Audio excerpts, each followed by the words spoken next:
So another thing we wanted to talk about was the official death of the Snyderverse, which was long overdue, with Flash, which is now streaming on Max, which is the way I saw it, because I was like, I don't think this warrants a trip to the movie theater. And guess what? I don't think it did. I'm glad I watched it at home for free. Every year on my birthday, I want to see a movie in the theater. And this year, the one was The Flash. That was basically the one that was out. Yeah. I mean, same birthday-ish time. Yeah. I will say that it was good and that I saw all my money on the screen. There was no doubt that they put money into this movie. A lot of money into this movie. And the sound and visual effects existed in this movie. Now, it wasn't like an article I just wrote, A-Team, that came out on my birthday, which was amazing. Man, I got to rewatch that movie because that was so much fun. One of the best. But this was not Flashpoint. And I think that's what we all expected. And they had a great chance to pull the X-Men style, we're going to reset everything and lead into James Gunn's universe. I almost feel that the ending would have been a little more linear like that if Ezra Miller hadn't run into all of the problems he's run into. Yeah. But to be honest with you, I'm happier that way because now we can just get rid of all of that. And man, it really sucked because especially at the beginning of the movie when they have like the whole Justice League fight kind of thing, there were times that you're like, oh, this is like a little glimpse of what a working DCEU could look like. And then they immediately go back to how stupid it is with the baby shower and that was so dumb. That was so stupid. Well, and it sucks because the things that I really enjoyed, obviously Michael Keaton, but I really enjoyed Supergirl. I thought her character, and it's in Flashpoint, it's Superman, the comic book and the animation. But in this, they bring in Supergirl. Yeah. I really liked her character. I liked the actress. I liked how they brought back Zod. I enjoyed these elements. I'm not sure they actually pulled it off well, but I liked the concept of what they were trying. Yeah. I love that Michael Shannon came back. I'm like, I mean, he's outstanding. He dude, can that's read a phone book and I'd watch that. Yeah. He's amazing. Even with Keaton coming back, cool, but like the whole like rundown homeless man living in his giant mansion who like the world has forgotten about, but Barry Allen very much is like, Bruce Wayne is Batman. So it's like, he's still like, no one's checking on this guy. Like, but I people love checked on Britney for years. You know what I mean? Like nobody's making sure like he was successful. That's why he retired. And like, then why does his mansion look like crap? And he just has like, when you find him, he's got the long hair and the beard and everything. And he's just like making red sauce pasta. Like Scarecrow, Joker, Riddler, all these guys were the whole reason this mansion was kept up well and looked good. And then he's like, I'm done, guys. I'm not doing this anymore. It's like, but I will say, awesome to see him again. Yep. Actually, I'll put a pin in that. We'll talk about the original '89 movie later if you want, because Jay and I went and saw it in theaters. Oh, that's a rough watching a movie theater. I am not saying Michael Keaton is not an amazing Batman. I am saying that movie should be called The Joker.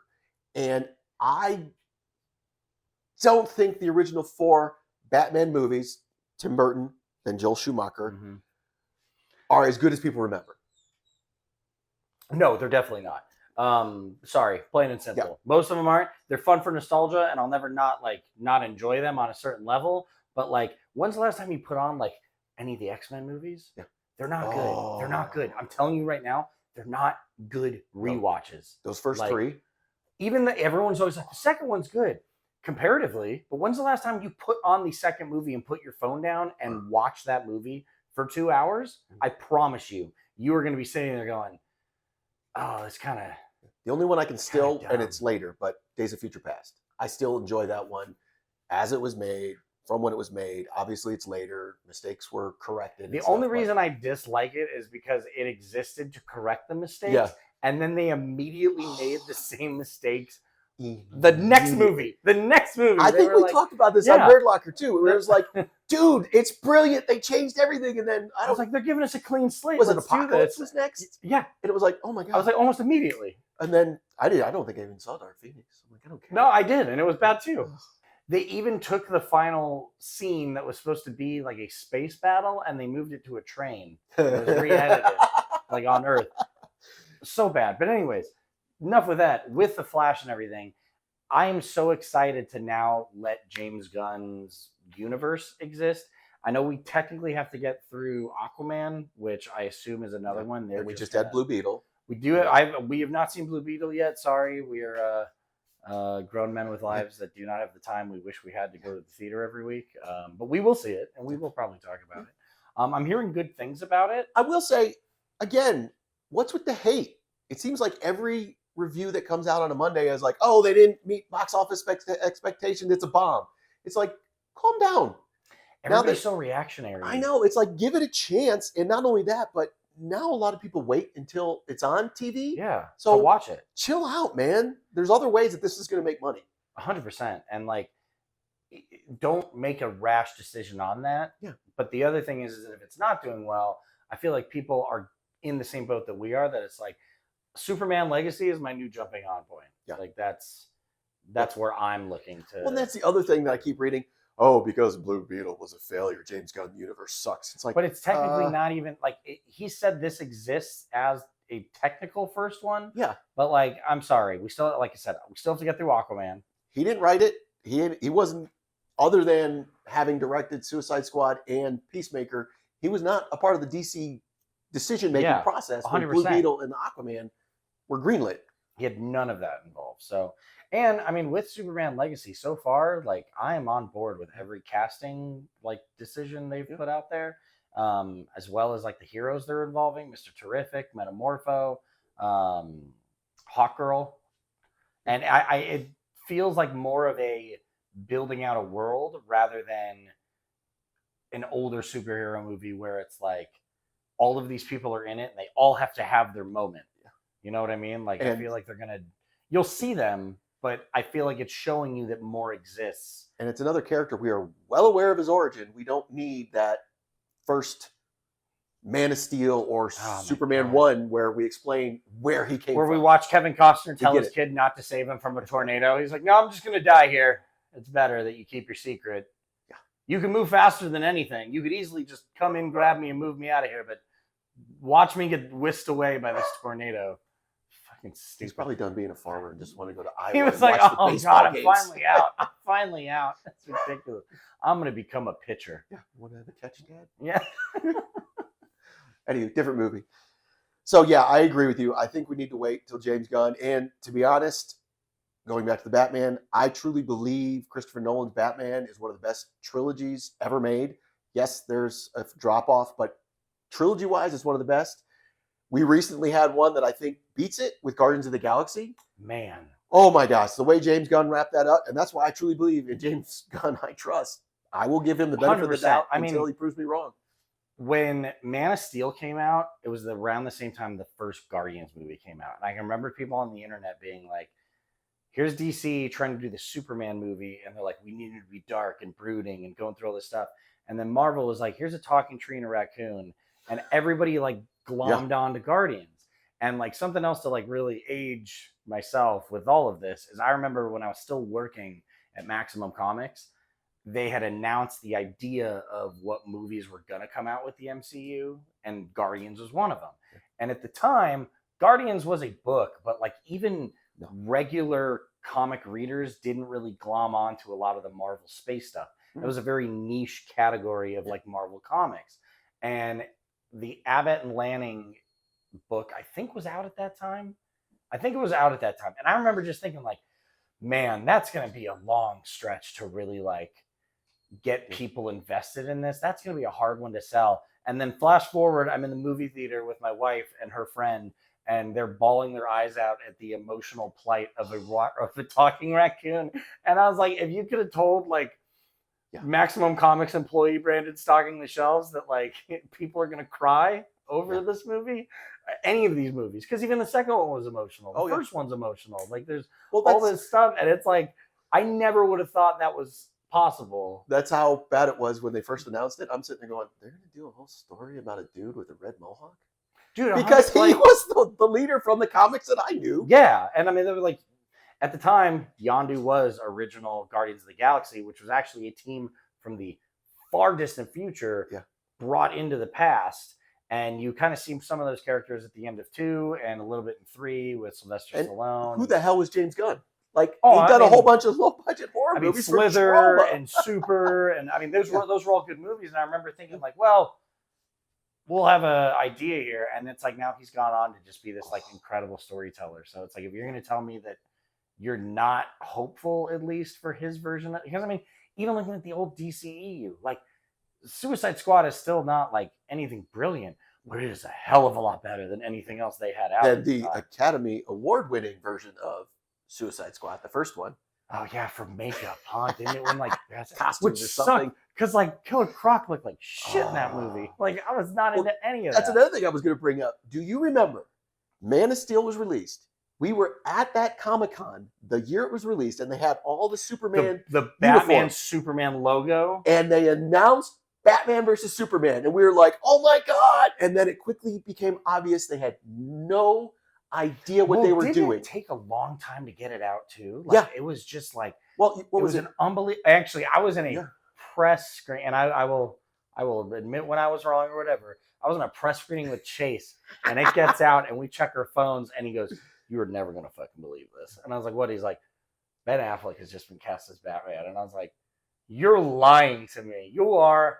Well, I think somewhere online we have video my of you reaction doing the Britney Spears. Oh, what did you say? Oh, I was so upset. And like, don't get me wrong, I thought he was a very good Bruce Wayne and Batman, given an awful script and an awful universe and awful things to deal with. But like, even the beginning of The Flash, he does a great job as like a well-rounded Batman, if that makes sense. Because like, you don't see that with Pattinson. You don't really see that with Bale either. This is a very good comic book version of having everything figured out and all of his tools and all of his gadgets. Jeremy Irons as his... That was so good too. Yep. But it's like he just had the unfortunate, luck of being the Snyderverse. Well, and that is something I wanted to say that I did very much enjoy with Flash. And it is because I'm an old man, and when Christopher Reeve came on screen, that was, and I will tell you that for as rough as the CGI was, a lot of that stuff was pretty cool. And when Helen Slater as Supergirl right next to him is like, I grew up on these movies. I know nobody else in this theater gives a crap, but these are things I grew up with. It was like, oh, I'll be honest with you, even the Nicolas Cage little cameo, how they referenced the giant spot, like that was a cool little nod, but it wasn't enough to make that movie worth a shit. It just wasn't. Like, I wonder if your boy Kevin Smith is watching. Like, I wrote that. Hey, come on! I bet he has to have some sort of, hey, we're doing this or whatever. Because I think they had to like ask Nick Cage to use his likeness for sure. But like also cool with the quick little Adam West nod as well. I will say I was disappointed they didn't use the Flash from the TV show, because Ezra Miller was in the TV show. But they should have shown that universe of some kind. Yeah. I mean, you had Clark and Lois. You could have pulled from that too. Yeah. So I don't know why they didn't do that. I thought he got a little robbed, so to speak. I would love to see him as the Flash again in Gunn's universe, but like give him the big screen. Yeah. Like he was a great Flash. I mean, he was a great Flash. But I'm on board with whatever is coming. I am hoping that Aquaman, as much as I love Jason Momoa, that this is the end of that as well. Well, there's the rumor, and I don't know how true this is, and it may be confirmed that he was going to be recast as Lobo. I'm like, he had a meeting at the DC studios or whatever right after they announced the Cavill's done or whatever, and he said they had a great conversation, and he's really looking forward to the future. And I don't believe it was Aquaman related. Yeah. So either this current Aquaman related. So, but he said he had a meeting with him and he's got high hopes. So it could be. And that's where I'm bummed, because it's like there are elements of the old DC that I would love to see continue. I wasn't a huge fan of Shazam 2, but Shazam 1 was. Didn't watch Shazam awesome. 2 yet. I watched Black Adam, which was, I love The Rock. I listened. That was not good. I'm a hardcore giant wrestling fan all my life, and I will always love The Rock. But that was not a good movie. No. And I just. No, it wasn't. My daughter loves Black Adam, but she admits she fell asleep. He's born and raised in like ancient Egypt, and he pops out talking with an American accent. That wasn't at all like like considered, talked about at all. It's like, I don't do accents. I'm The Rock. I know. Well, I was also thinking, like, I guess it's fair too. It's probably better than 2-hour movie of him. He's played Egyptians before in Scorpion King, so Yeah, but I think he talked just normal in that too. he was horrible back then. That was his first. You know, Solo. I love the old Mummy movies. That's another one though. Yeah. If you watch, especially the second one, Yeah. Scorpion King, with that CGI rock scorpion, It's rough. looks like a That's rough. PlayStation 2 video game boss. I'm like, who? But that's Rough another stuff. one. Gal Gadot as Wonder Woman. The second movie was not good, No, but her as Wonder Woman, outstanding. she's fantastic. I do like Jason Momoa as Aquaman. Fantastic. I like his supporting characters too, like Willem Dafoe. Yeah, I like Patrick Wilson as Orm. dude, Patrick Wilson as Orm Yeah. was such a good call. Yeah. Through and through. Like the Snyderverse is riddled with amazing casting choices and just the whateverness of Zack Snyder writing. wanting to. I'm not knocking Zack Snyder because he has great films that are not DC. I really enjoyed Dawn of the Dead. I think that's Dawn of the Dead is Dawn of the Dead. what was the still Vegas holds up one as a he great did? movie. The zombie one. Vegas I very much enjoyed that one. I thought it was the thing fun. is like that and Sucker Punch. Yeah. That's what you should be doing. Yeah. Do Well, I mean, nonsensical action movies. the new Netflix one that supposedly was the Star Wars. And I'm sure it'll be a fun if you just let him do gratuitous action and violence or whatever, go ahead and have fun with it. But like I think the main thing too is like you gave him this job at DC and then immediately he was like, I have a plan to end it in 4 movies. And they were like, what? Tentpole They're like, franchise. are you looking at what Disney's doing with Marvel? They're like going on their like 20th film. And he's like, right, but I have a story I want to tell. And they're like, dude, this is not what we signed up for. We were hoping to do what they're doing. And he's like, that's stupid. I'm going to have Bruce be the father to Clark's kid or something. Yeah. It was, if you ever go online and read his, like, somebody has his full idea, but it was going to end with like Superman raising Lois's baby, who is Bruce's kid, because they like fell in love and had an affair behind Superman's back. It's dumb as shit. It's so stupid. And again, not knocking Zack Snyder, but it's almost like I you am. didn't read the comics, whereas No, I am James on Gunn that. is very fluent in the comics. It's like, bro, you took characters and you did what you want with them versus there's a history here. At DC, there's like 80 years of history. You have more. You have slightly more. And Yeah, we're coming up on 100 years. Yeah, we are. 1938. Yikes. Time just keeps moving. But like James Gunn, I was hoping he'd stay with Marvel because he said if he ever did an X-Men movie, he would 100% use dupe. And it's like, come on, man. Like, I want his ideas anywhere they are with comics. Some of us don't need that. So going forward, Nerd Alert is a James Gunn fan account. Yes.